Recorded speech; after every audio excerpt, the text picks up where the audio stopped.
In this lecture, I am going to talk about covariance of random variables, and this is the continuation of your previous lecture. So suppose if we have a contour plot that has let's say a shape of this kind.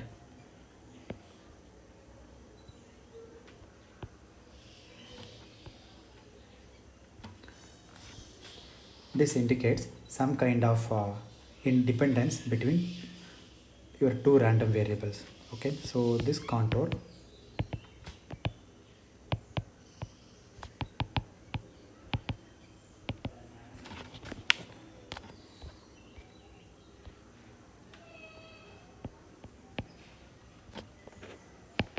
some kind of dependence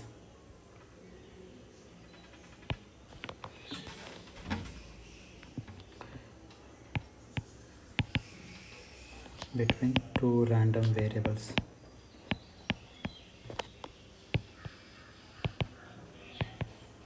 Let's say this is the random variable x and this one is y, and you have the contour like this.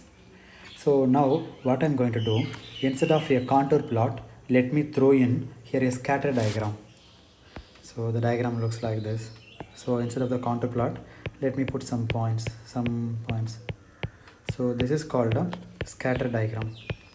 Okay, so sometimes you have points like this also. This is x and this one is y. So the name of this diagram is called a scatter diagram.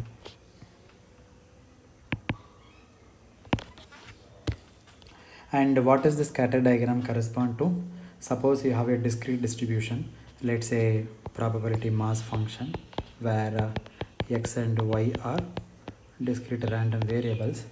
Then each one of the points in this diagram has positive probability. So this each point in the scatter diagram, some positive probability. So each point represents what? Probability. Now when you look at this diagram, what would you say? I would say that when y is big, then x also tends to be larger. See, if x tends to be larger, then y also tends to be larger, bigger. Okay, therefore when y is big, then x also tends to be large. See, in this let us take this point. See, y is bigger, therefore if you take the particular point in the x, then x also tends to be larger. So bigger x's are sort of associated with the bigger y's in some average. Okay, that is statistical average. Whereas if you have a picture of this kind, let me draw one more picture.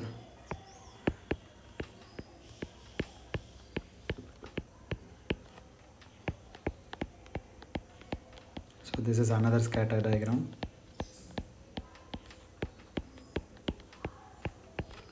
Okay, picture of this kind, then it tells you in association that the positive y's tend to be associated with the negative x's. See, this is x-axis and this is y-axis.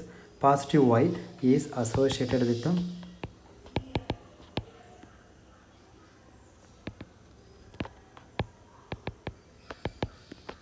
negative x's. Similarly, negative y's are associated with the positive x's. So negative y's tends to be associated mostly with the positive x's. But here is a relation that the one random variable is larger, the other one is also expected to be large. So in this diagram, if one random variable is large, the other also expected to be large. But here in this, let me call this is figure A, and this is figure B. Okay, in figure A, there is a relation of the opposite kind. Sorry, in figure B, there is a relation of the opposite kind. Okay, now if you have a situation like this, how can you capture this relation between the two random variables? Is there any mathematical equation or any mathematical model such that we can capture the association between the two random variables? Okay, so fortunately the answer is yes. So we have a method by which we can capture the relation between two random variables. Okay, so the way we capture it is by defining this concept called covariance. Covariance. If you define this concept of covariance, then you can capture how these two random variables are related. Okay, so basically covariance tells you the relation between x and y, like uh, let's say I have two random variables x and y. The mean of the random variable x is e of x, and the mean of the random variable y is e of y. Now you take the difference, how far you are away from the mean x minus e of x, and how far away from the mean of your random variable e of y. Okay, so this indicates is x bigger than the usual. So usual value is e of x, or average value. You can ask a question, is x is bigger than the usual and is y is bigger than the usual, and how these two are related, how does this relate to each other. So by calculating the quantity, something called covariance, then we can answer how they are related. So the covariance is defined as COV. Is this COV indicates covariance. X comma y is equal to expectation of x minus the mean value of x times y minus the mean value of y. That's it. This is the, by definition, covariance formula. So this we need to remember. Covariance between x and y. X and y. So therefore, now how big your random variable on an average from the mean, that is captured by this guy. Okay, how far away from the mean? How far away from the mean? Mean of the random variable x, and this one is how far away from the mean of the random variable y. Okay, how far away from the mean of the random variable y, and if you take the expectation on an average, how much they are related. If one is increasing, how the other is behaving, that's what we are capturing here. Okay, if x also increasing and y also increasing, then we have a positive association between x and y, right? If x is increasing in positive and y is increasing in the negative direction, then we have negative association. Therefore, how one random variable behaves with respect to the other random variable. So this concept is captured by a quantity called covariance. How it is varying together, that is captured by the concept called covariance. Okay, therefore to understand more precisely what this does, let us suppose that the random variable have 0 means. Let's say e of x equal to 0 and e of y equal to 0. In that case, you can get rid of this clutter. So therefore expectation of x minus 0 times y minus 0. So this is e of xy. So this is your covariance of x comma y. So the result is covariance of x comma y equal to expected value of the product of the two random variables.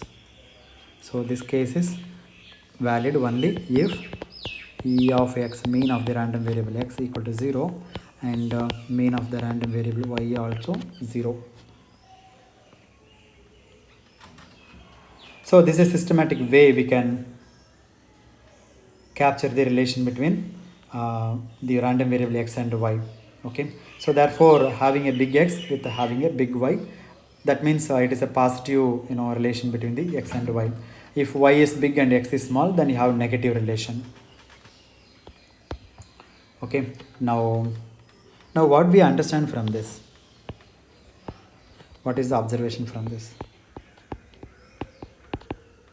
If positive x's tend to be high, tend to go together with the positive y's, and negative x's tend to go together with negative y's, then this product is always positive.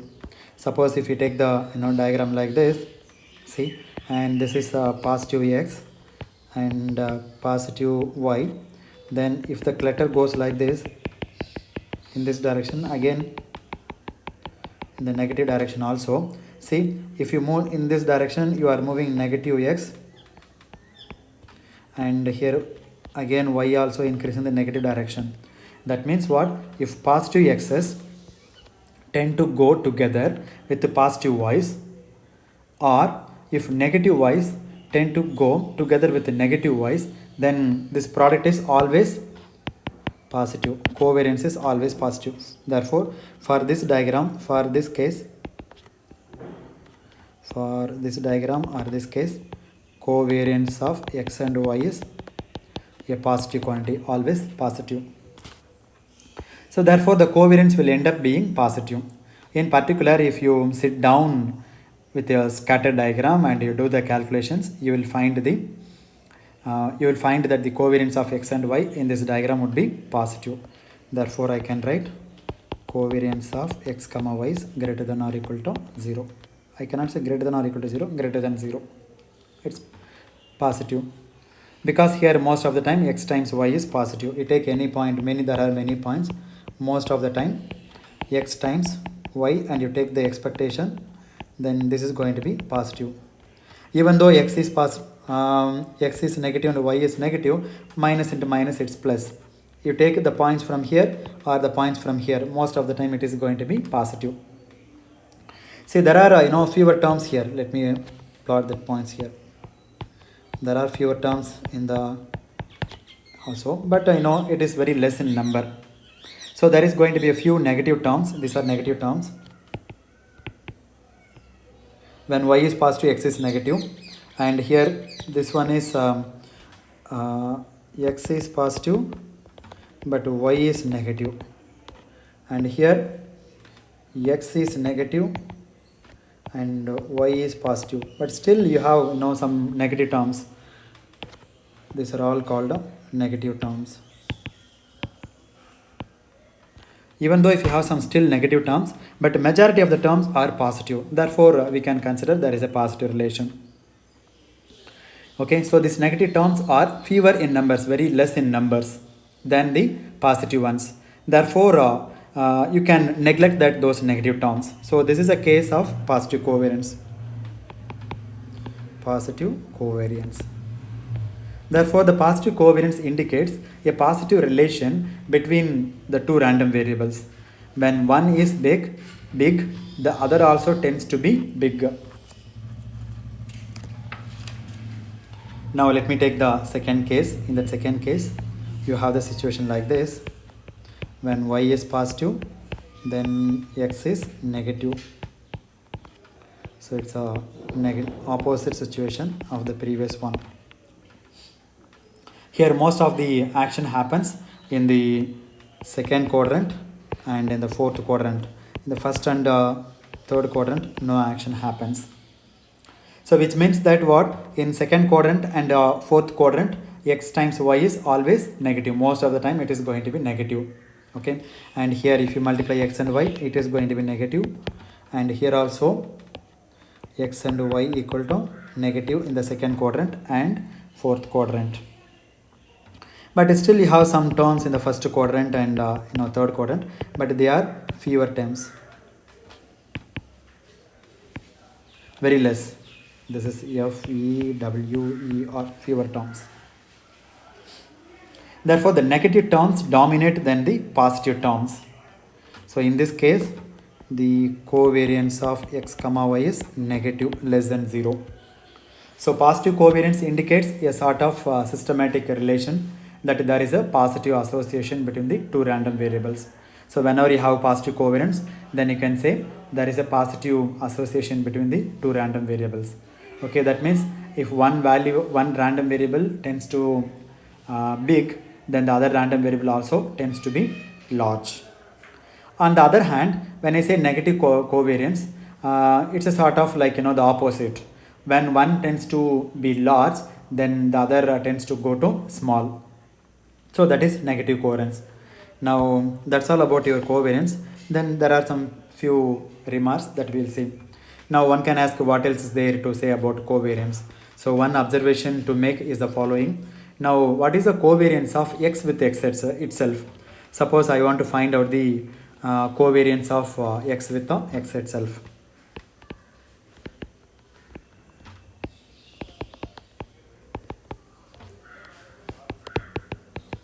Then how does it change?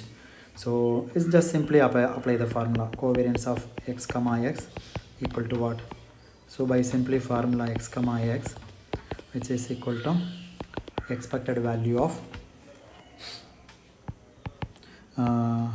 x minus e of x times y minus e of y. Instead of y again I have the same formula x minus e of x.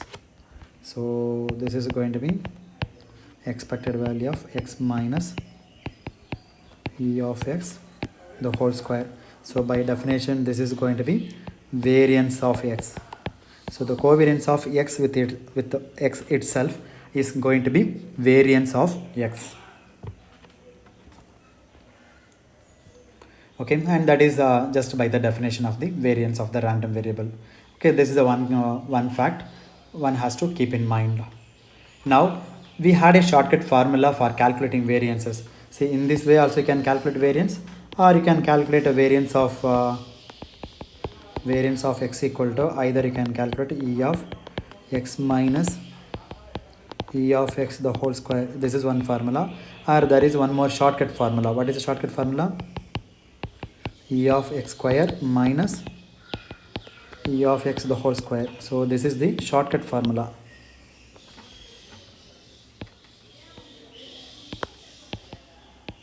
Now one can ask, is there any shortcut formula for covariance also? Okay, so in particular we can calculate covariances in this shortcut formula that we will derive now. So by definition,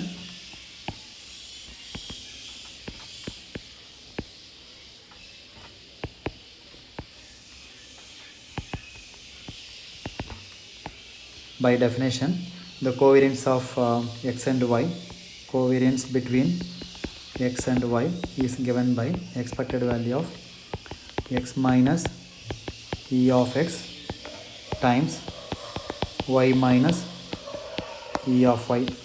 Now multiply the term by term. So this is going to be expected value of x times y xy minus x times e of y, then minus e of x times y, then minus times minus plus e of x times e of y. Oh, now take the expectation inside this summation, because expectation is a linear operation. So it is going to be expectation of xy minus, see, this e of xy is a number, right?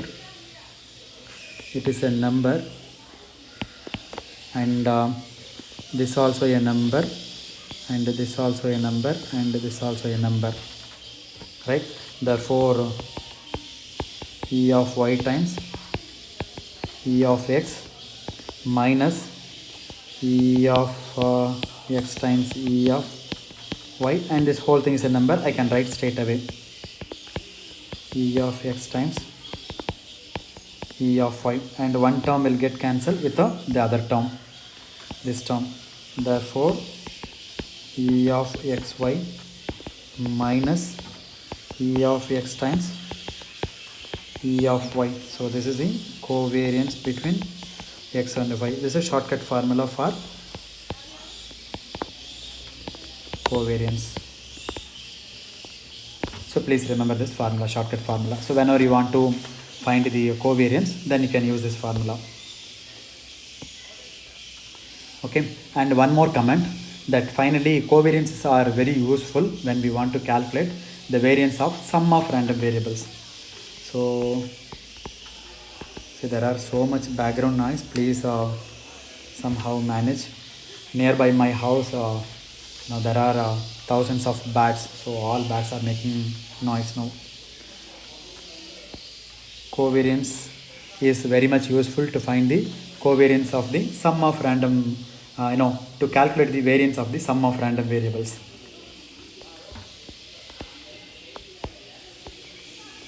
Useful to calculate the variance of sum of random variables. That means what? You have many random variables. Let's say x1 plus x2 plus up to xn. Let me call this random variable as z. Then if you want to find out the variance of z, then this covariance will help us a lot. Okay, so we know that if two random variables are independent, the variance of the sum is the sum of variances, right? So now let me define in compact form. Let's say this is equal to summation over I is equal to 1 to n xi. Now for this I want to find out the variances. So variance of summation I equal to 1 to n xi. So this is variance of the sum. If you want to write in terms of words, then this is variance of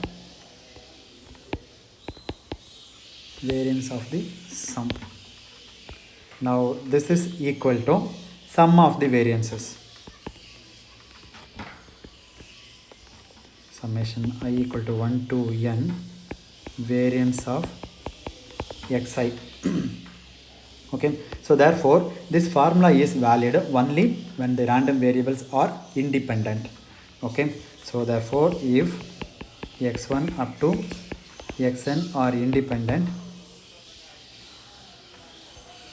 then variance of x1 plus x2 plus xn is equal to variance of x1 plus variance of x2 plus variance of xn.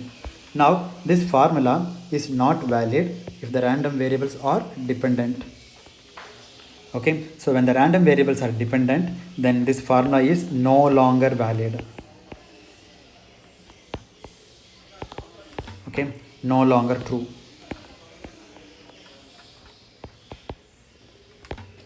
We need to supplement the formula a little bit. And there okay, so in that case, if the random variables are dependent, then variance of, let's say, x1 plus x2 plus up to xn, this I can write in compact form as variance of sigma I equal to 1 to n xn. Okay, this is equal to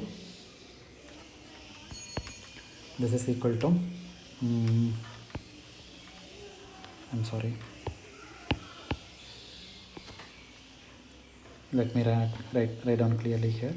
Sigma I is equal to 1 to n xn. Variance of this term is equal to summation over I is equal to 1 to n variance of this individual terms plus summation over I comma j, set of I comma j such that I is not equal to j, covariance of xi comma xj. Okay, so this formula is used to calculate the variance of sum of random variables. Okay, this formula, let me check one more time. I have a little doubt on this.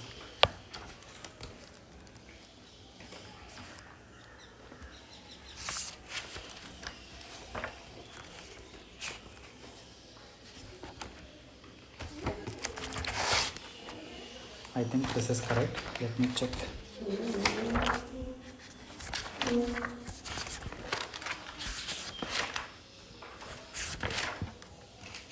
Yeah, this formula is correct.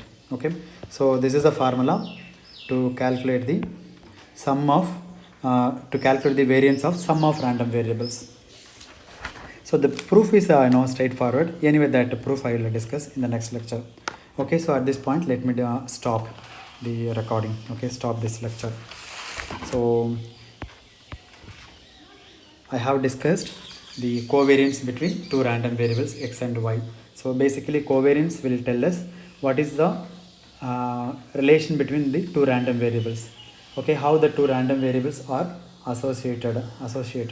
If one random variable tends to increase, what will happen to the other random variable? So the relation between two random variable is captured by a quantity called a correlation. Okay, so let me stop at this point. Thank you.